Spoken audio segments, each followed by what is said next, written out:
Hi, my name is Michelle Blackwell. I'm currently studying to become a chartered legal executive. I've been doing the level 6 apprenticeship for 3 years now.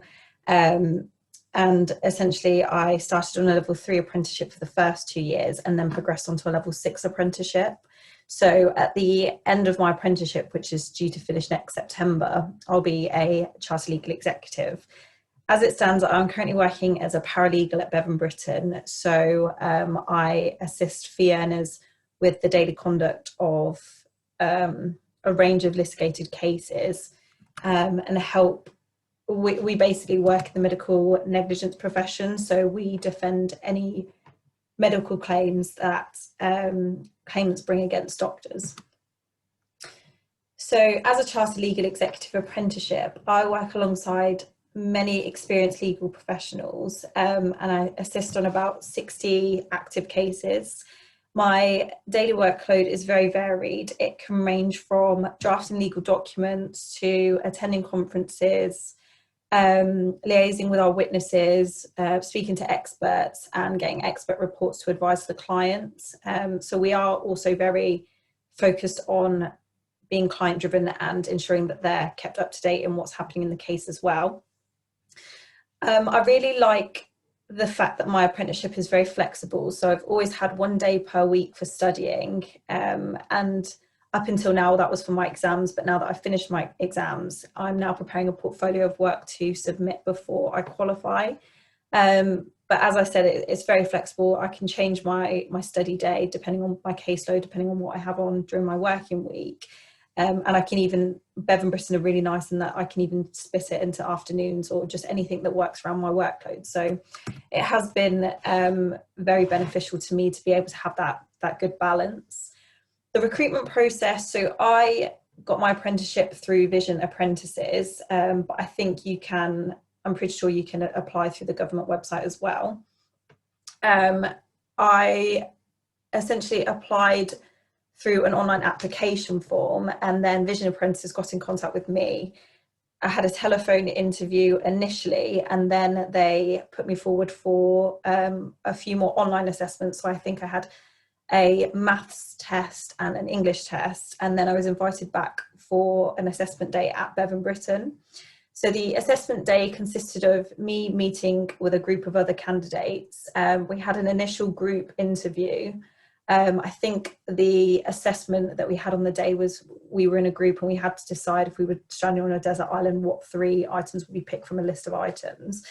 I think from a recruitment perspective, they are very interested to see how you cooperate with other people. So I would just say, try to be clear with your communication, try to be confident, try and get your point across, but also give other people in your group time to listen and share ideas and make sure that everyone is, contributing to the task. I think it really shows if you come across really friendly and that you're, just excited to be there on the day and things like that and be, very, very positive. So after the initial group assessment, we then went into individual interviews, and that was kind of like the standard interview process. And my tips for that as well would be to just be very prepared, very confident on the day. Ensure that you ask questions back and you're fully engaged in the process. So I always try and make sure that when they ask you at the end, if you have any questions, I try to get something across that would make me seem interested in the company. So maybe like, what's your usual day-to-day working day like, or what's the progression opportunities in the firm, just so it seems that you're a bit more interested in the firm itself, and maybe that you've even done some research, found out some interesting facts and you want to know more about that. So I would definitely just try and be prepared for the interview, but don't get too nervous about it, because I think that can come across as well. So just try and be as confident as possible and ensure you're prepared. And then after the individual interviews, I then went on to have a written test on the day as well. So it was quite an intense recruitment process. I originally also applied for university and apprenticeships. Initially, the apprenticeships were as a backup because I'd always been pushed towards doing the traditional route of going to university and getting a law degree. But then after speaking to quite a few people who had law degrees, who were coming out of university applying for training contracts, I realised it was a very competitive market to be in, and that and that training contracts are very difficult to get. So I really wanted to also make sure that I had the experience and that it was the career that I wanted to go into. So I thought, you know, the idea of working on the job and having that flexibility to learn while you essentially earn, I thought that was a really good way to get into the profession. And I feel like it has paid off because my firm have kept me on and are willing to pay for the rest of my qualifications to get qualified.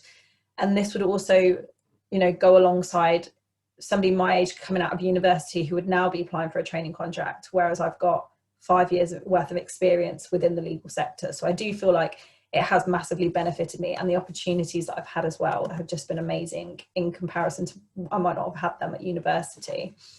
So as I said, you know, there are so many benefits to an apprenticeship. You get industry experience in your chosen field. Even if you're not interested in a law degree, there's so many different apprenticeships now that you can undertake.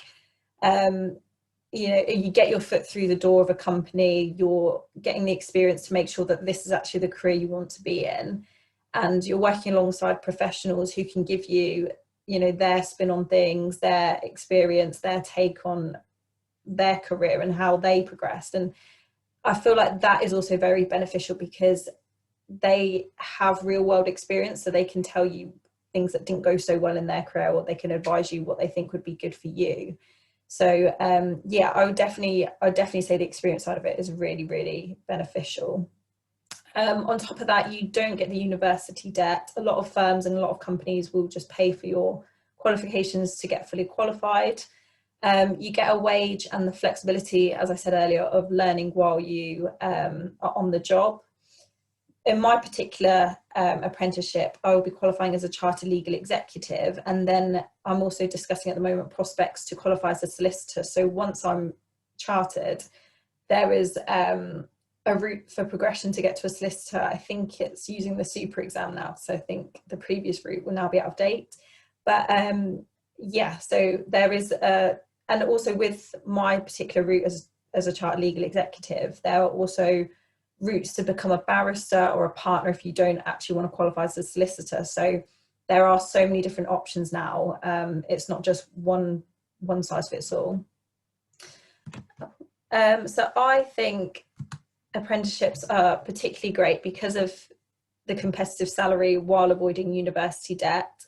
As I said, you get transferable skills, recognition from your employer. I've also had the experience of getting recognition for my work in national awards, which has been an amazing opportunity as well.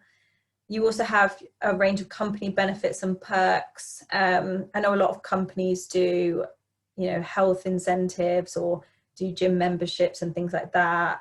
You've got annual leave. So I personally don't feel like I've missed out on the university experience because I've been able to travel from my wages, and I've gone to so many different places, which I might not have even been able to afford if I'd have gone to university. I also have the time off so I could still go and see my friends at university and have that experience anyway. So I also have had, as I said, a range of different exciting challenges and new opportunities.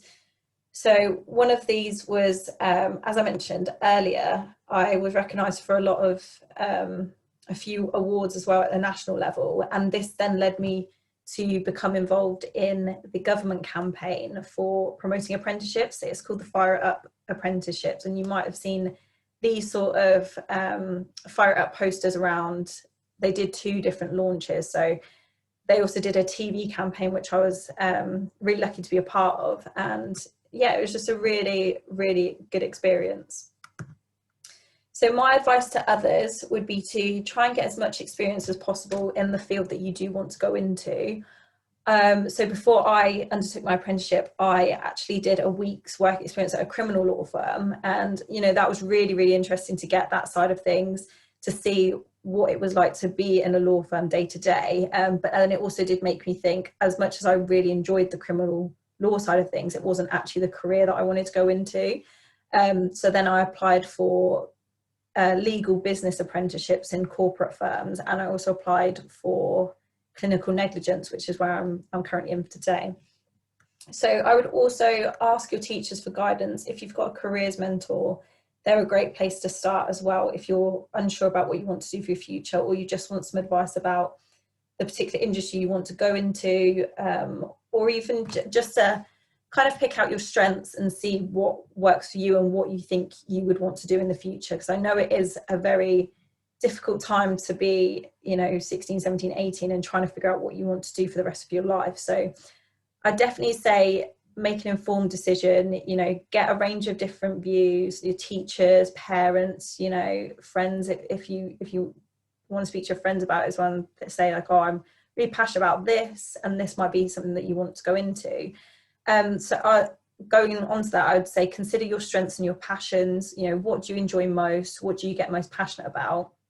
Don't always focus on which is the most highly paid job, because you could get into that career and not enjoy what you're doing day to day. So I'd say definitely, and speaking from experience as well, because I think the money side of things also did attract me to law, but I'm lucky that I do enjoy it day to day. So I would say find something you enjoy first and the money will come after. And in any career, there's always routes for progression, and there's always, if you're really good at something, you will get the money you deserve for it. So yeah, I would just say consider your strengths and passions first. And as I said before, consider all your options before making a decision.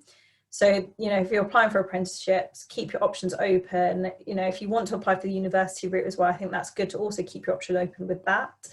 And don't get too disheartened if you don't get the apprenticeship that you applied for first. I think I applied for probably about 10 to 15 apprenticeships when I was originally starting out, and I did go to an assessment day before Bevan Britain as well, which I didn't get. So I think that can always be a bit of a knock of confidence at first, but you can always learn from it and take, I definitely took things that I learned from the assessment day into the assessment day for Bevan Britain. I feel like that did actually really benefit me in getting this role. So yeah, I'd say keep applying, stay positive, and just make sure as well when you're picking your A levels that you pick topics that you enjoy as well, and not just what people expect you to pick or what you think you should pick for the career you need to go into. Do your research, find the career that you do want to go into, and then make your A-level choices off of that, but also think about what you are really good at,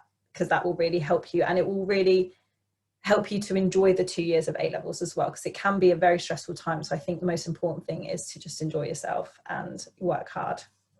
So thank you so much.